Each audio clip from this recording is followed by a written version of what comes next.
HeyGen have come a long way in the last few years, and especially just in the last few months. They've even added in Nano Banana now, so you can do some editing of your avatar before you start creating the videos. So in this video, I'm going to show you how we're actually using HeyGen inside of our business.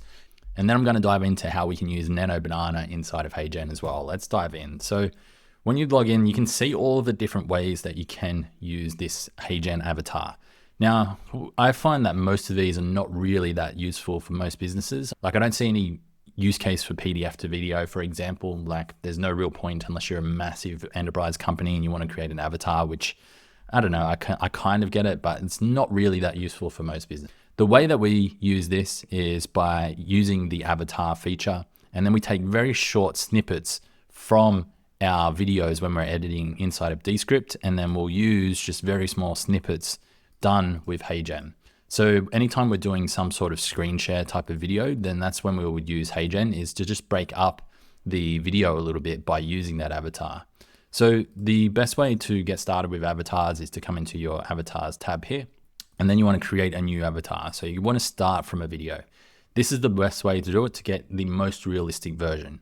When you click into here, they give you very detailed instructions of how you should record your video.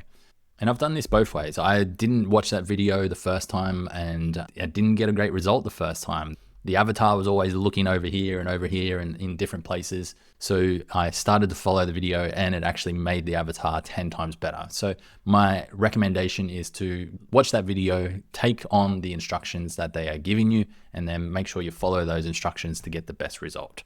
So you go through, you create all of that, and then you upload it, and within somewhere between 10 to 20 minutes, typically the digital twin will be ready, and then you can get started creating it.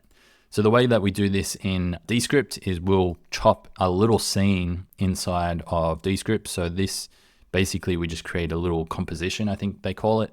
And then when we go to export, we can go to local export for just the current selection compositions.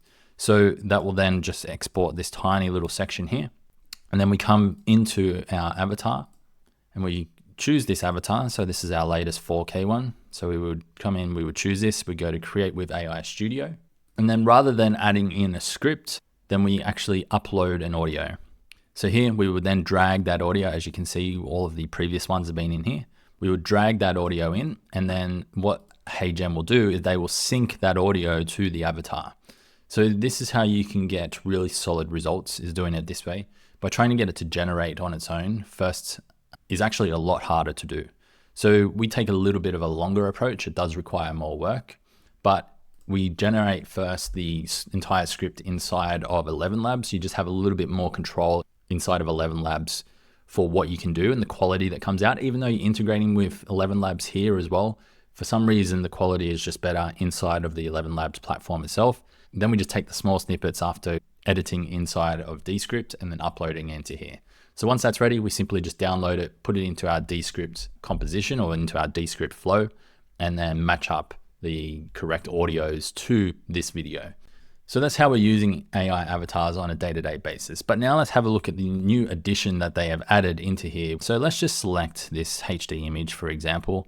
And then down the bottom here in the chat bar, you can see that they now have Nano Banana here. So you can use Flux Laura, which is great for generating new looks in various settings, outfits, and poses, or Nano Banana, best for precise edits while preserving the rest of the photo.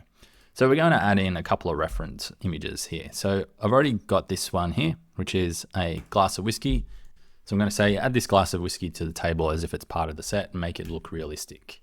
And then let's go generate, and then that one's going to start generating. I'll get this other one underway as well. So the other one, let's upload a new image, and let's see if we can put a new image in the background, a new piece of art on the wall there.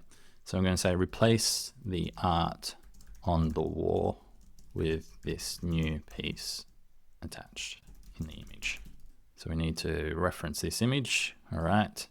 And let's see if it actually can do both of these tasks. So let's have a look at the first one, whiskey on the bench. I mean, can we zoom in a little bit? We can't really zoom in, but it's not too bad. It's maybe slightly big. Let's have a quick look at this one, see if it's any different. Let's see if we can edit and get it a little bit larger. No, it won't actually allow us to go larger, but hopefully you can see that. Maybe if I zoom in a little. I mean, overall, it's not too bad, right? Like, let's have a quick look again at the image that we gave it. So this was the reference image. and pretty good. Like, I'd say that's a solid generation. So you can now, I mean, this is an example, right? But if you have product placement inside of your videos, then rather than having the real product, then you could probably use this type of feature in order to generate that product. So a pretty interesting example there. Let's have a look at this one now. So the image in the background, I mean, it's cut it off a little bit, but I mean, it probably just requires a better input. So it looks just very flat on the wall, but it's added it in there. So let's bring up this one to show you what that looked like.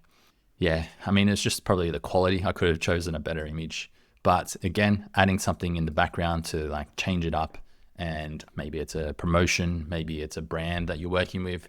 Any of these types of things where typically you would have to get product in, you'd have to change things, you would have to then maybe change the set, you'd have to wait for that. All of this can essentially now be done just by using these types of AI systems in order to place them into our sets for real business use cases. And that's what we're here for inside of Big Moves AI, is we want to check out how we're using these tools for real business use cases. So if you are interested in more of those tools, make sure you watch the video that pops up on the screen at the end of this. But to wrap it up with HeyGen, I think this has a lot of promise for a lot of really big use cases. And there's no real excuse anymore for the founders of companies to be building themselves online. So like, you can have people on your team create all of the content, and then you just add your AI avatar on top so that you're building your brand, but you're getting 10 times more content out there than what you can normally do.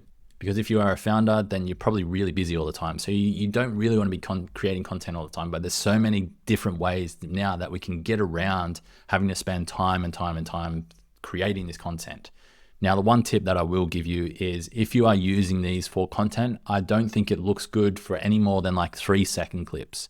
So if you're going to be using HeyGen avatars, chop it up into like maybe 3 to 5 seconds maximum, just like we do with some of our review videos, and then edit a screen share on top, edit some B-roll on top, edit some animations on top, so that it splits it all up. Otherwise, there is no real, I guess, energy behind the words, which is the biggest challenge with AI. So you need to create that energy in other ways through the editing process. So that's my final tip for HeyGen. Comment down below if you do have any other tips, and make sure you watch this video next. See you there.